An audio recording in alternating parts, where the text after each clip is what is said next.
심경입니다. 발라수당. 발라라고 하는 게 발라, 이렇게 발을 길지 않게 발라라고 하면 심이 되고요. 앞에 아를 길게 발라라고 발음하면 어리석은 자, 이런 의미가 되죠. 여기서는 이제 길게 발음하지 않으니까 발라수당, 힘경, 이렇게 되죠. 제가 이제 뭐 자주 하는 말이, 죽음이 두려운 것이 아닙니다. 죽음이라는 거는 뭐 중생이라는 존재 자체가 몸과 마음이 함께 한 상태로 구성됩니다. 중생이란 이 마음이 번뇌와 함께 하는 한, 또는 무명과 가래가 해소되지 않은 한, 이 마음은 몸에 구속되기 마련입니다. 그래서 마음은 몸과 함께 하는 이런 서로 조건됨의 상태를 구성하는 것이 중생입니다. 그런데 문제는 몸과 마음의 생존기간이 달라요. 생존기간의 불균형 때문에 깨달아 윤회에서 벗어날 때까지, 달리 말하면 몸에 구속된 상태에서 벗어날 때까지는 죽고 싶어도 죽지도 못하고 오래도록 살아가야 하는 마음하고, 어떤 중생의 몸이냐에 따라 다르겠지만 인간을 기준하면 그저 100년 안팎 살다가 잠시 함께 하다가 물질인 몸이 기능이 다 하면 떨어져 나가는, 요렇게 오래 사는 마음하고 잠깐 함께 하는 몸하고, 요런 생존기간의 불균형 때문에 때때로 살다 보면 때때로 몸이 기능이 다해서 떨어지는, 뭐 요거를 경은 몸이 무너진다, 이렇게 말하죠. 몸이 무너지는 상황을 맞이하는데, 마음이 몸 없이는 존재할 수 없다라는 중생의 존재 상황, 여기에서는 이렇게 몸을 잃게 되는 요런 상태, 요걸 부르는 말이 있죠. 죽는다라는 거죠. 그래서 마음의 입장에서 짝이 되는 몸이 무너진다, 몸이 무너져 죽는다, 이렇게 표현을 하는 거죠. 그러면은 여기에서 이제 어떤 일이 생겨나나요? 세상에는 많은 스승들이 이렇게 마음과 몸의 관계를 설명을 해요. 많은 스승이라고 하는 게 무슨 얘기인가요? 어떤 스승은 마음이 이렇게 오래 가는 게 아니요, 오히려 물질로 된 몸이 있는데 이 몸의 작용으로부터 마음이 생겨나는 거기 때문에, 몸이 생겼다라고 하면 그때부터 마음이 생겨나서 몸과 마음이 하나가 돼서 살아가다가 몸이 무너지면, 몸에서 생겨나는 마음이 몸이라는 근거를 상실하기 때문에 몸이 무너지면 마음도 따라 없어지고 말어, 이렇게 말하는 스승들도 있어요. 요런 스승한테서는 몸과 마음의 생존기간이 동일하죠. 몸이 생겨날 때 마음이 거기서 파생되어 생겨나고, 그래서 한 평생 살다가 몸이 무너져 죽으면 같이 죽고, 요런 이론을 이제 유물론이라고 해서, 부처님 당시에도 아지따께 사칸발리 같은 사람은 지수화풍 사대로 이루어졌다, 오직 물질이 사람의 본질이다, 이렇게 표현하는 요런 유물론에 의해서 죽음은 끝이요, 마음이라는 거, 뭐 다음 생 이런 거 없어, 요런 시각으로 삶을 설명하는 게 단멸론. 사실은 뭐 요즘 보면 우리 참 불교 신자들도 뇌과학에 열광하는 모습을 보는데, 뇌과학이라는 게 뭔가요? 마음이 뇌의 작용에서 생겨난다, 뇌에서 마음이 생겨난다, 뇌가 마음인가요? 몸인가요? 몸이죠. 몸에서 마음이 생겨난다. 이렇게 설명하는 유물론적 사고의 하나의 정점을 구성하는 게 뇌과학이죠. 근데 참 보면 뇌과학자가 불교에서 뇌과학자를 초청해가지고 강의를 하고 그 강의를 들으면서 열광을 하고 부처님은 정말 대단해. 이런 부처님의 가르침을 전면으로 부정하는 사람들을 불러서 강의를 들으면서 박수를 치면서 부처님은 대단하다. 이렇게 말하는 어리석음을 보게 돼요. 아니에요. 뇌과학은 유물론, 단멸론에 속합니다. 불교하고는 삶을 보는 시각이 다르죠. 자, 그런가 하면 또 스승에 따라서는 이렇게 마음이 몸에서 생겨나는 거 아니다. 몸이 무너질 때 따라 죽는 거 아니다. 그러면 또 태어난다. 요렇게 말하는 스승 가운데에 또 어떻게 되나요? 이 마음이라는 것이 고정된 거예요. 변치 않는 실체요. 고정불변의 실체, 본연의 것, 본질적인 것, 뭐 이래가지고 이 마음이라는 것은 신의 특성을 가지는 그런 거기 때문에 변함이 없어. 잠깐 몸과 함께 했지만 몸이 죽는다 해도 이 신성한 마음은 또 다른 몸으로 옮겨가가지고 살아가는 거예요. 요렇게 마음과 몸의 생존기간의 불균형을 말하는 가운데에 윤회를 말하는데 이 마음이 변치 않는 것이다. 본질이다. 이렇게 말하는 스승도 있죠. 요건 뭐라 하나요? 상견, 상주론. 이래서 마음을 항상한 것이다 라고 보는 스승들이 있죠. 그런가 하면 또 어떤 스승? 부처님. 부처님이라는 스승은 마음이 이렇게 몸 따라 죽는 거 아니요. 윤회에서 벗어날 때까지는 죽지도 못하고 살아가야 돼. 그런데 이 마음이 어떤 것이냐? 상견이 말하는 그런 변치 않는 실체가 아니고 삶의 과정을 누적하면서 변화하는 거야. 마음이 몸과 함께 하는 동안 몸과 마음이 더불어 변화하다가 몸이 무너져 죽으면 그 순간 그때도 역시 변화의 연속선상에서 새로운 몸을 만나서 또 변화의 과정을 이어가는 이런 삶의 과정을 누적하면서 변화하는 마음이 몸과 함께 나를 구성해서 살아간다. 요렇게 설명하는 스승이 부처님이죠. 이럴 때 이 마음을 뭐라고 불러요? 연기된 식이다. 이렇게 부르잖아요.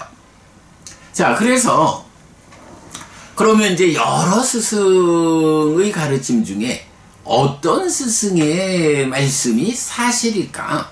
라고 보면 불교 신자인 우리가 고민할 이유가 없죠? 정등각인 우리 스승 부처님의 설명이 삶에 대한 온전한 바른 설명이다 라는 거야. 뭐 얘기거리도 아니죠. 그 부처님의 설명이 사실이다, 정답이다 라는 것을 믿지 못하면 불교 신자가 아니다, 이렇게 봐야 되는 거죠. 불교 신자 할 거요 라고 하면서 그런데 부처님 말씀은 내가 믿을 수가 없어, 동의 안 해. 이거는 성립할 수 없는 얘기죠. 그러니까 불교 신자 아니다, 이렇게 보는 것이 옳죠. 자, 그럴 때에 바로 이렇게 연기된 식이 몸과 함께하는 이러한 삶의 과정으로의 윤회, 이것을 바르게 알면, 자, 시작하는 말이었죠. 이렇게 부처님 가르침에 의해서 삶을 알면, 연기를 알면 죽음에 대해서 두려워할 일이 없다. 죽는다라는 게 뭐 별겁니까? 이런 삶의 과정을 누적하며 변화하는 내 마음이 번뇌의 영향 위에 있다, 중생이다라는 현실의 문제 때문에 몸과 짝해서 나를 구성한다. 그런데 몸은 물질이어서 생존기간이 길지 못해서 때때로 떨어진다. 그러면 새로운 몸을 만나서 또 삶을 이어간다. 해탈할 때까지. 이렇게 알면 죽는다라고 하는 게 그게 몸에 국한된 존재의 문제지 별게 아니다. 죽는다고 해봐야 또 새로운 몸과 만나서 새로운 몸으로 또 삶을 이어가는 게 중생이 난 나의 삶인데 이렇게 알아버리면 죽음이 두려울 게 뭐 있을까? 다만 두려워해야 하는 것이 있다. 내가 이 몸과 더불어 살아가는 그 한평생 삶의 과정에서 어떤 삶을 살았느냐에 의해서 죽음 이후 어떤 몸과 함께 하느냐. 지옥 중생의 몸과 함께 해서 지옥 중생의 아픈 삶을 살게 될 거냐.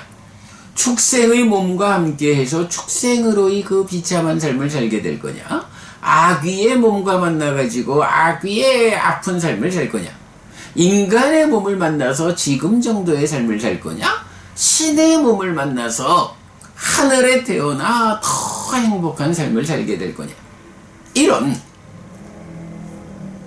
연기된 식의 변화의 과정에서 변화해서 태어나는 그 자리가 지옥의 몸으로 태어날까 내지 하늘의 몸으로 태어날까, 이게 결정되는 거죠.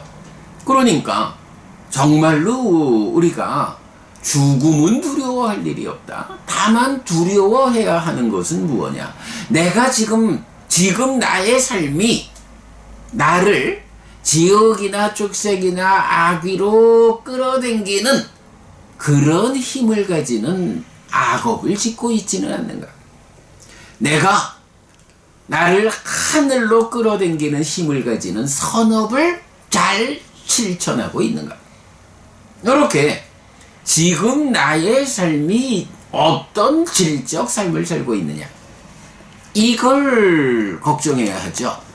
이걸 지켜봐야 하죠. 그래서 내가 나를 나쁜 곳으로 이끄는 악업을 짓고 있구나 라고 발견되면 그걸 두려워해야 하는 거죠. 죽음은 두려울 게 없어요. 누구나 다 죽기 마련입니다. 몸이라는 것이 가지는 한계가 있어서 죽기 마련이요. 그러면 죽은 다음에 내가 어디에 태어날 것인가? 라는 관점에서 볼 때 악업을 통해서 악처에 태어날까 하는 이것을 두려워해야 하는 것이다. 죽음이 두렵지 않습니다. 죽음 이후에 내가 어디에 태어날 것인지, 정말로 나를 악처로 이끄는 악업을 내가 짓고 있지는 않은지, 내가 현명하지 못해서 바르게 부처님 가르침에 이끌려서 배워 알고 실천하는 일을 해내지 못함으로써 이 몸이 무너져 죽은 뒤에 정말로 지옥을 가지는 않을까, 짐승의 몸으로 태어나진 않을까, 악귀의 몸으로 태어나진 않을까, 이걸 두려워해야 한다. 그 두려움을 가질 때 어떻게 되나요? 그게 두려워가지고 악업을 피하는 거죠. 그게 두려워가지고 악업을 짓지 않고 선업을 짓는 거죠. 그러면 그 선업의 힘으로 두려움을 보았기 때문에 그 악업을 피하고 선업을 짓게 됨으로써 좋은 것 하늘에 태어나는 이런 결과를 가져오게 되는 거죠. 두려운 것이 무엇입니까? 죽음을 두려워할 것이 아니라 나의 지금 삶이 어떤 삶을 살고 있는지, 내가 지금 혹시라도 악처로 이끄는 악업을 짓고 있지는 않는지, 이것이 두려워해야 하는 거다.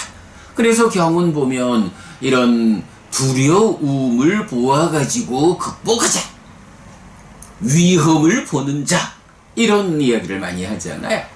자, 오늘 독송한 심경이 바로 이 주제에 대한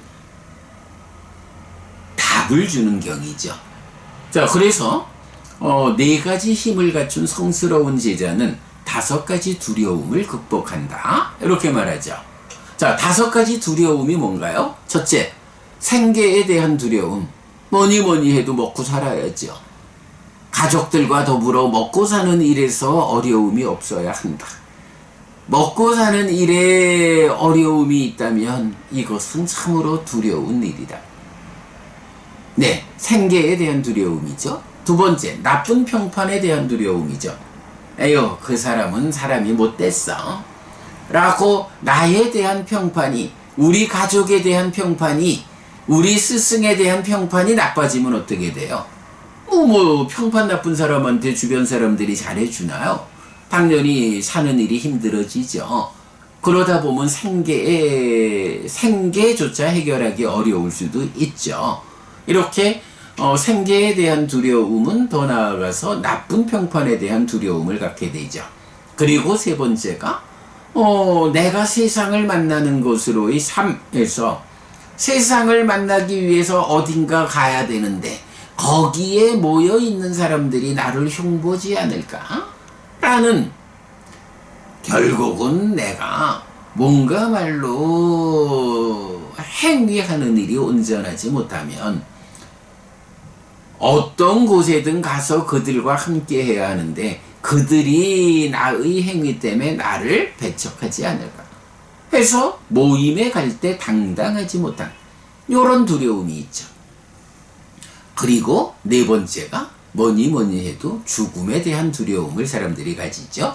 그리고 나면 죽고 나서 나쁜 곳에 가는 것에 대한 두려움. 예. 살아있는 동안 최소한 먹고 사는 일에 대해서는 어려움이 없어야겠다. 주변 사람들한테 평판이 나쁘지는 않아야겠다. 어떤 모임에 가서 누구와 함께 해도 당당해야겠다. 죽어야 한다라는 일에 대해서 내가 두려워할 일이 무엇인가? 나는 나쁜 곳에 갈 일을 하지 않았어. 죽으면 하늘에 태어날 건데. 이런 다섯 가지의 관점에서 내가 그런 두려움을 극복하는 삶을 살아야 이것이 중생으로의 삶에서 내가 할 수 있는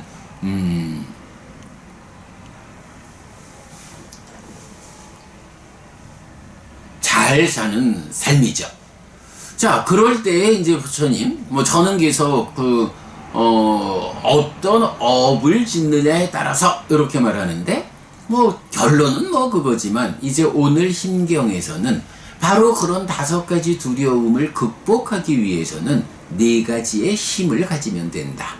라고 말씀하시는 거죠. 자, 네 가지 힘 뭔가요? 지혜의 힘, 정진의 힘, 결점 없음의 힘, 따르게 함의 힘. 이랬어요. 자, 지혜의 힘이라는 거.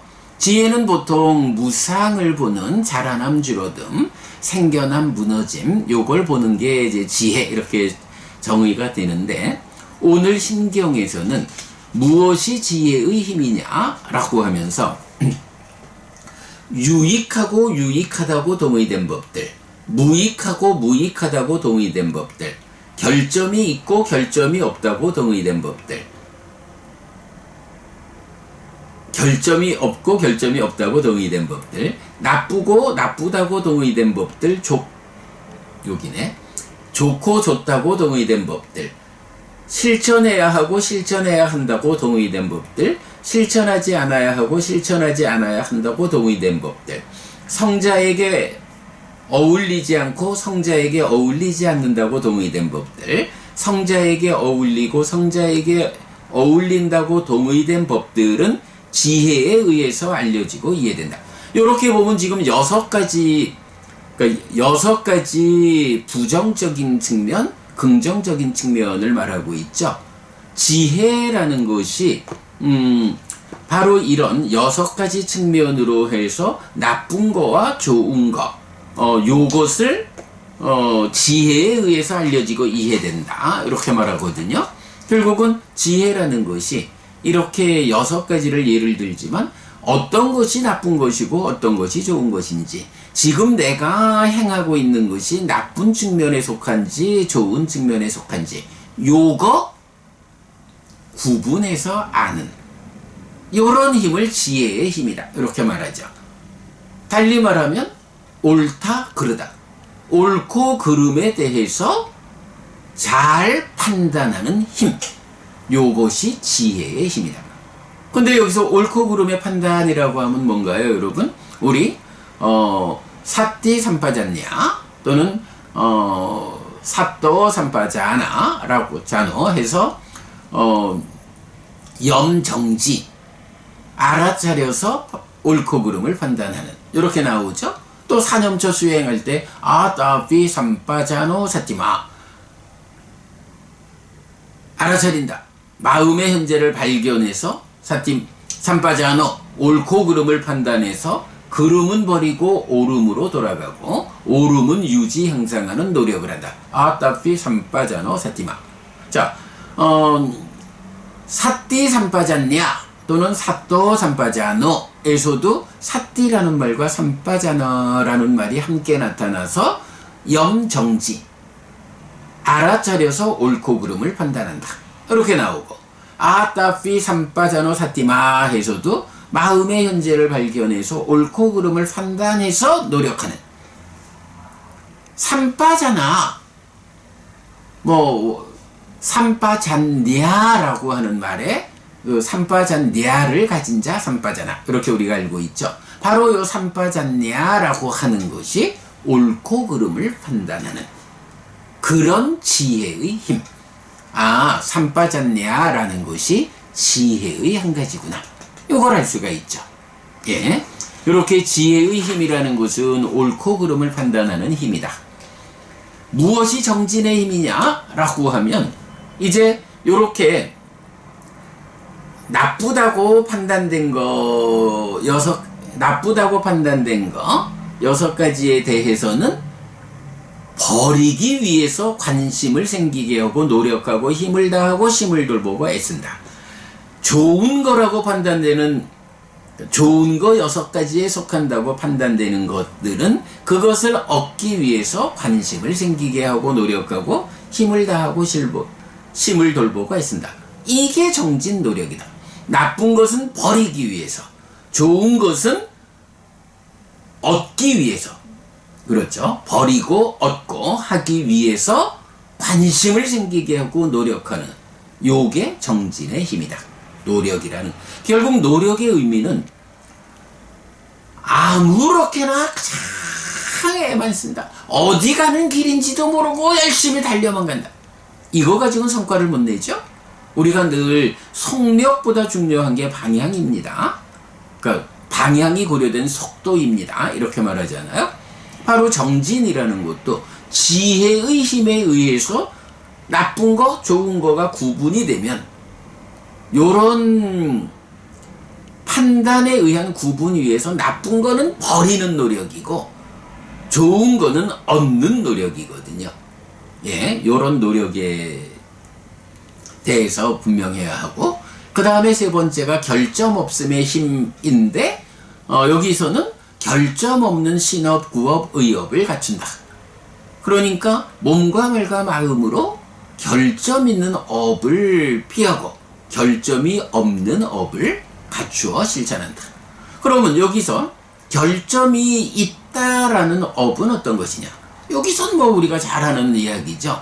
과도보도 괴로움이어서 지옥으로 이끄는 힘을 가지는 10악업은 피해야 하고, 과도보도 행복이어서 하늘로 이끄는 힘을 가지는 10선업은 적극 실천해야 한다.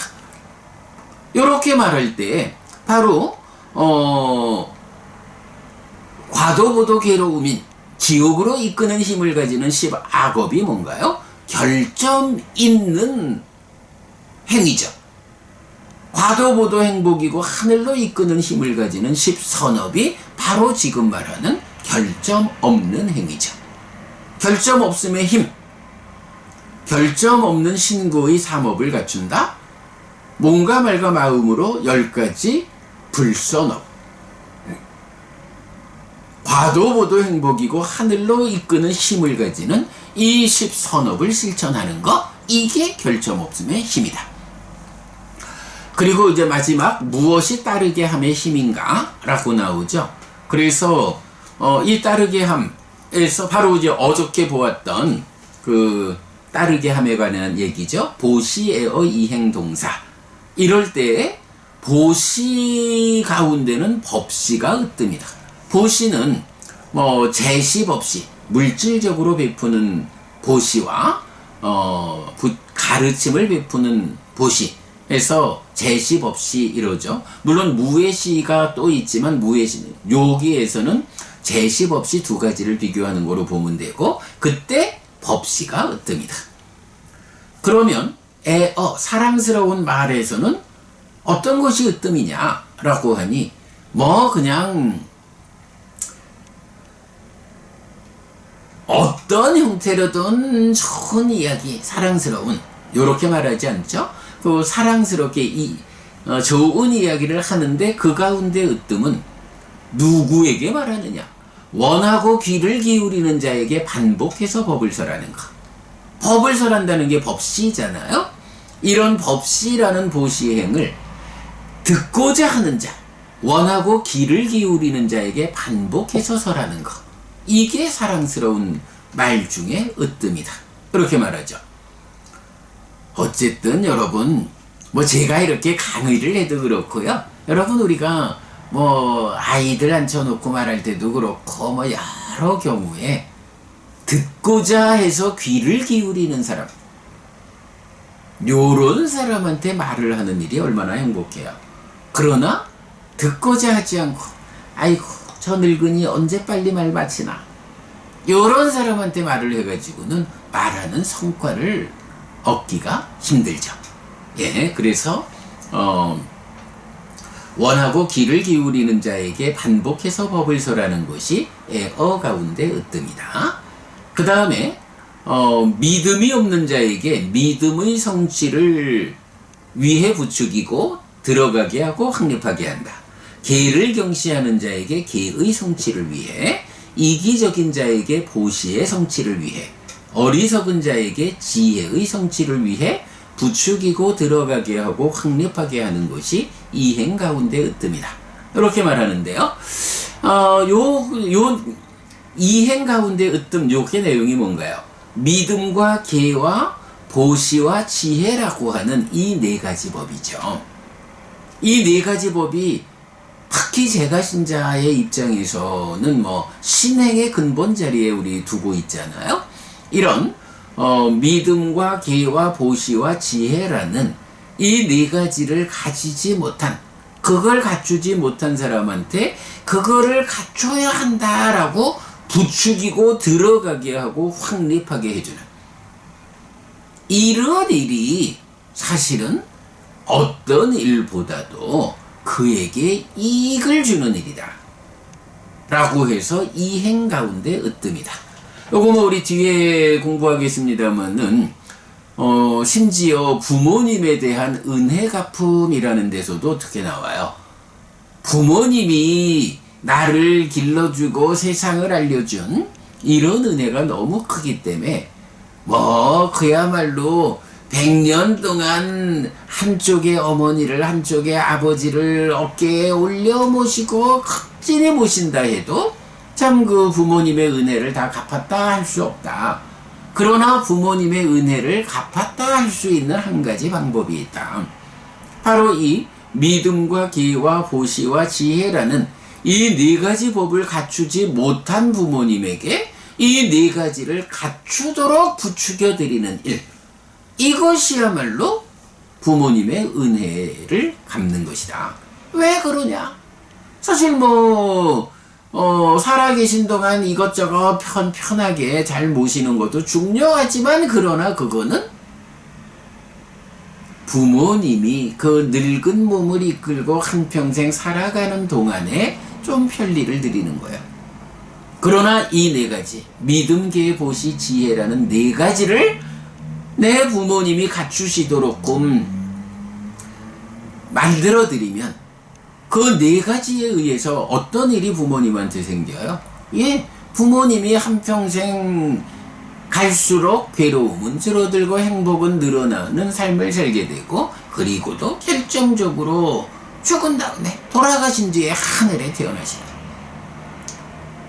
우리 부모님 돌아가신 뒤에 하늘에 태어나시도록 내가 이끌어드렸다 하면 그러면 뭐 더 이상 걱정거리가 없죠. 바로 이런 이유 때문에 죽어서 하늘에 태어나는 그 방법을 부모님에게 이끌어드렸기 때문에 이것이야말로 부모님에 대한 은혜를 갚은 것이다. 이렇게 말하는 거잖아요. 예. 그래서 이렇게 보시 가운데는 법시가 으뜸이고, 애어 가운데는 원하고 귀를 기울이는 자에게 반복해서 법을 설하는 것이 으뜸이고, 세 번째 이행 가운데 으뜸이라는 것은 믿음과 계와 보시와 지혜라는 이 네 가지를 갖추지 못한 사람들에게 이 네 가지를 갖추도록 부추기고 들어가게 하고 확립하게 해주는, 이렇게 달리 말하면 뭐예요?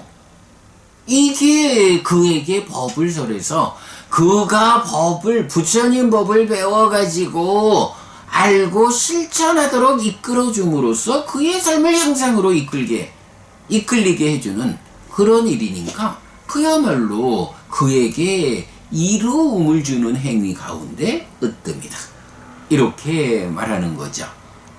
제가 빨리 마치고 상류다니까야 하려고 좀 서두르라고 하는데 시간을 봐도 벌써 54분이라 오늘은 상류다니까야까지 못 들어가겠는데요. 자, 그리고 이제 나면 네 번째, 예류자는 예류자와 사귀고 일례자는 일례자와 사귀고 불한자는 불한자와 사귀고 아라한은 아라한과 사귀는 것이 동사 가운데 으뜸이다. 자, 사서법 가운데 네 번째 동사잖아요. 동사, 우리 함께함이죠. 그래서 이제 보통의 의미로는 어떤 사람을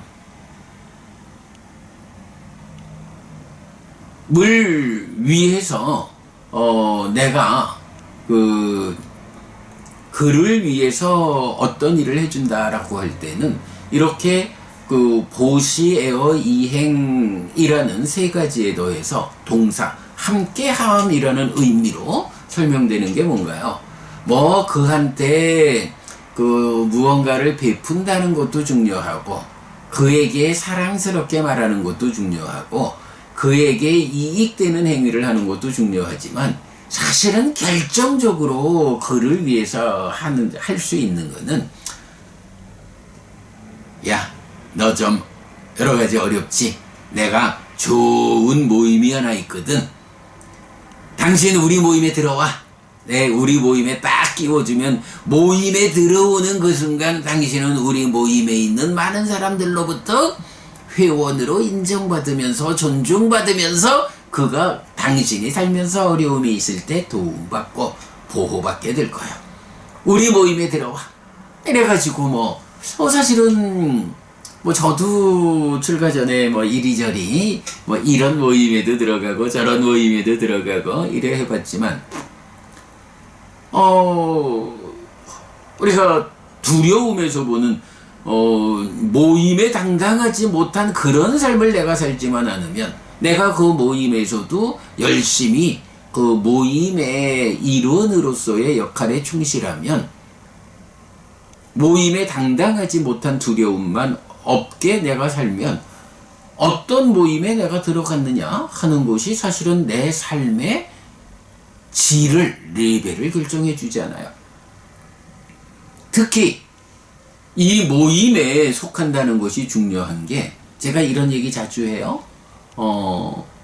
내가 그렇게 술을 좋아하는 사람이 아니다 해도 술 마시는 사람들로 구성된, 모여서 주로 술 마시는 모임에 속하게 되면 거기에 시간이 더해지면 어느새 나도 술 마시는 사람이 되어 있어요.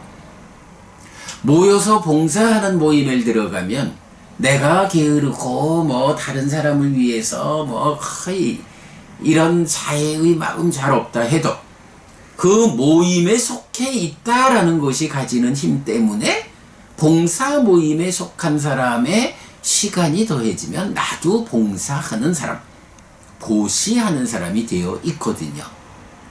내가 몸이 약하다 라고 해도 등산하는 모임에 내가 들어가면 그 모임과 함께 하는 가운데 시간이 더해지면 그래도 산을 거뜬히 오를 수 있는 건강한 사람이 되는 거거든요.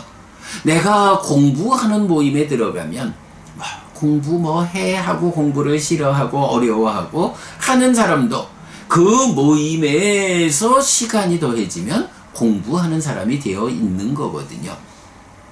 사실은 이렇게 함께함이라고 하는 것이, 함께한다, 동사라고 하는 것이 사람을 포괄적으로 바꿔주는 이제 이런 기능을 하잖아요. 그래서 제가 이제 옛날 원주선언 열었을 때 그 문에다가 딱 붙여놨잖아요. 동사. 그대는 어떤 모임에 소속할 것인가? 그대가 이 법당문을 열고 들어와서 공부 모임에 속하는 순간 그대는 부처님의 가르침을 배워 알고 실천하는 사람으로 변해갑니다. 부처님의 가르침에 의지해서 그대의 삶을 향상하는 그런 배워 알고 실천하는 사람들의 모임, 공부 모임에 그대가 들어오면 거기에 시간이 더해지는 만큼 그대의 삶이 향상합니다. 뭐 이런 식으로 이제 동사를 그냥 함께함 이러기보다는 어떤 그룹에 나를 소속시킬 것인가 이렇게 이제 설명하고 있죠. 자, 그럴 때 오늘 신경에서는 바로 이 동사 가운데 으뜸, 어떤 그룹에 나를 소속시킬 것인가 가운데의 으뜸을 예류자는 예류자의 그룹에, 일례자는 일례자의 그룹에, 불환자는 불환자의 그룹에, 아라한은 아라한의 그룹에, 그 그룹에 속해서 그들과 함께하는 이것이 함께함 가운데 으뜸이다. 동사 가운데 으뜸이다. 이렇게 말하는 거죠. 사실은 뭐 우리가 지난번 꼬산비경이나를 통해서 예류자가 어떤 사람인지 이런 부분도 공부하고 그랬죠. 아마 예류자로서의 삶을 살아가는 성자가 이 일반적인 사람들과 함께 섞여서 살다 보면 세상 사람들의 시각으로는 저 사람은 뭐 사는 게 저래? 이렇게 오해의 눈으로 보게 될 수 있어요. 왜냐하면 중생들의 삶의 흐름과 다른 흐름에 속해서 살아가는 사람이잖아요. 그러니까 예류자의 삶이 중생들의 삶의 흐름 가운데 거기에서 함께하게 될 때에 불편이 있을 수 있죠. 그러나 같은 흐름에 들어간 예류자는 예류자끼리 이렇게 하나의 모임으로 살아가게 되면 거기에는 같은 흐름에 있는, 같은 눈으로 세상을 같이 보는 그런 사람들의 모임이기 때문에 불편이 없죠. 네, 요런 맥락으로 예류자는 예류자끼리 내지 아라한은 아라한끼리 같은 그룹이 되어서 함께하는 거, 요게 동사 가운데 으뜸이다. 이렇게 표현하고 있죠. 자, 오늘 우리 그 심경 보았어요. 저는 사실 이 심경을 굉장히 중요한 경우로 강조하거든요. 어쨌든 이런 5가지 두려움을 극복한 삶, 죽음이 두려운 게 아니라 죽음 이후에 악처로 떨어지는 삶을 내가 살고 있지는 않을까? 이게 두려운 겁니다. 라고 말했듯이 이제 4가지 힘을 갖춘 이런 삶을 살면 5가지 두려움을 극복하게 한다. 아니, 내가 이렇게 현명한 자로서 잘 질서롭게 살아가고 있는데 이런 질서, 이런 지혜로움으로 살아가는 나에게 이런 5가지가 두려울 까닭이 뭐가 있어? 내가 이런 삶을 사는데 생계가 두려울까요? 죽은 다음에 나쁜 곳에 가는 것이 두려울까요? 예, 바로 이런 힘을 갖추지 못한 자는 두려워할 거지만 힘을 가진 자는 두렵지 않다 라는 이런 두렵지 않은 삶을 살아내는 힘을 설명하는 힘경이었습니다. 아주 중요한 경입니다. 여러분 꼭 기억하시기 바라고요. 네, 여러분 오늘도 부처님의 언어로 부처님의 가르침을 공부하면서 하루를 잘 시작했습니다. 잘 시작한 오늘 하루 여러분 내내 편안하시고 이익과 행복을 쌓는 시간 되시기 바랍니다. 함께 해주셔서 고맙습니다. 여러분 행복하십시오.